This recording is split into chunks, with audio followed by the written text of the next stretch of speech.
Feminists the world over hate seeing women who are in good relationships, not because they hate good relationships, but because they know they can't have one, which brings us to today's topic. TSR Hall of Shamer, gentlemen. Janelle Testa is at it again.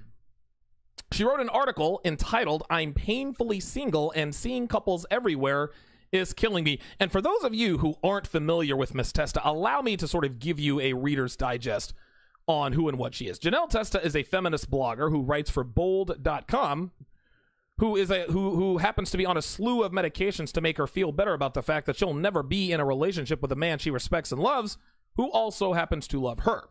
Now, she got wind of the first article I broke down that she wrote and she went absolutely mental, as most women do, when you show your ability to see through their ridiculous jibber jabber and vocalize your lack of ignorance to their irrational assertions. So let's break this bad boy down and see what kind of nonsense Janelle is talking about this time. She says, quote, "Is it just me, or are there..." Jesus fucking Christ. 2 sentences in and we've already got a typo. Listen, bold.com clearly doesn't value punctuation because, God forbid, people actually take these chicks seriously, right?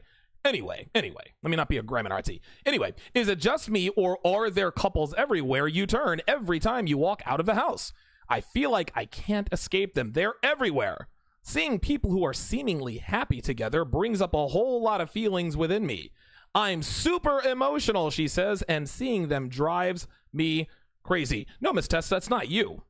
It's every woman over the age of 30 who are covered in tattoos, have magenta hair and bull rings, who've sport fucked their way through their 20s, and wonder why dudes only take you for a ride when you're the last girl at the bar if he has his beer goggles on. Banana gobblers used to be a rarity. Guys, they really did. Now, these days in 2019, they're a dime a dozen.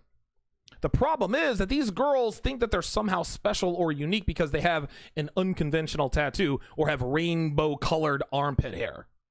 And just like B. Scott gets mad every time he sees me post a picture of doing things he wishes he could do, it drives Janelle crazy when she sees women living the life she wants but can't have. So let's go ahead and get started here. Number 1, they remind me how single I am. She continues, "When I see 2 lovebirds all nuzzled up on each other in public, it is just a giant reminder for me that I don't have a person. I feel like there's a blinking sign over my head that reads, 'alone.' Even if others don't see it, it's loud and bright enough to ruin how I'm feeling. I then ruminate on the fact that I've been single for a long time." What most men don't realize, guys, is that women, as I reach for some water here, is that women characterize and emote being single the same way they characterize and emote their ages, how old they are. A 22-year-old girl will gleefully tell you she's 22, and she'll do so with a $1 million smile and a twinkle in her eye.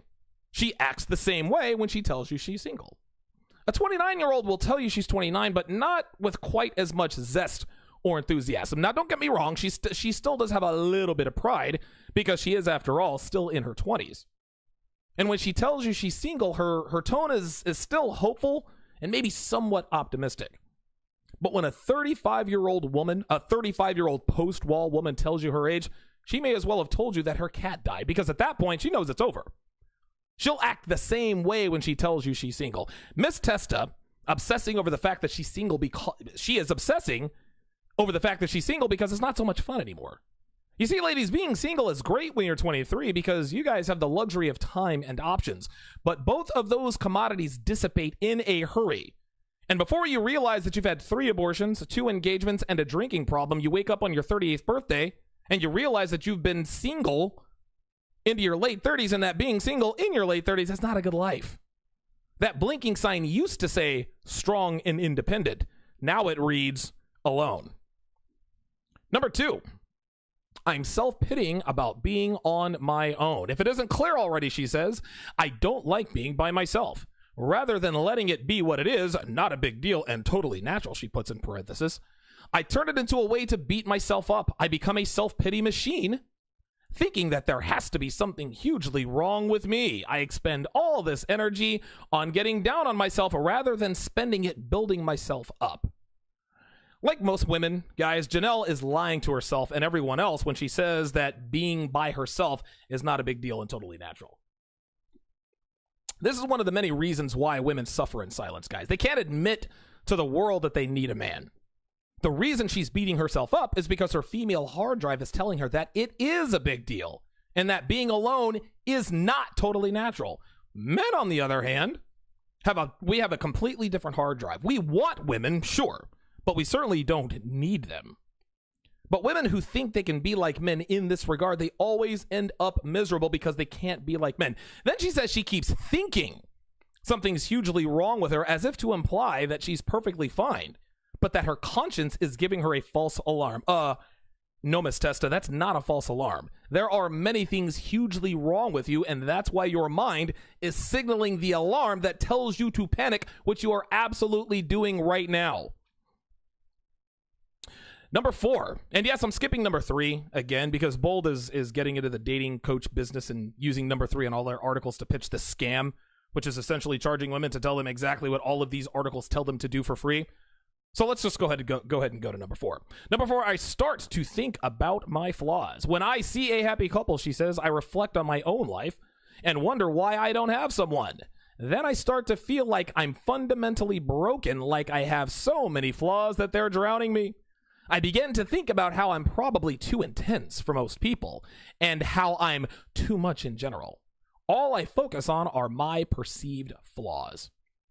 Guys, this is the equivalent of a bitchy female telling herself that she's single because men are intimidated by her strong personality, when in actuality, men just can't stand her bitchy attitude.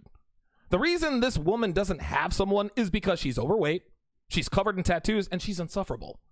Further, the flaws she has that are drowning her are the side effects that come with sleeping around. We talk about this all the time, guys. Entitlement, neuroticism, lack of self-awareness, lack of discipline, impulsiveness, bad decision-making, alcoholism, being depressed, being anxious, the list goes on. Men of value do not commit to women who have an inflated sense of sexual market value, are mentally unstable, who drink too much and make bad decisions on the fly. They don't do it. And when you look like Janelle, you tell men exactly who and what you are. Women like that aren't intense.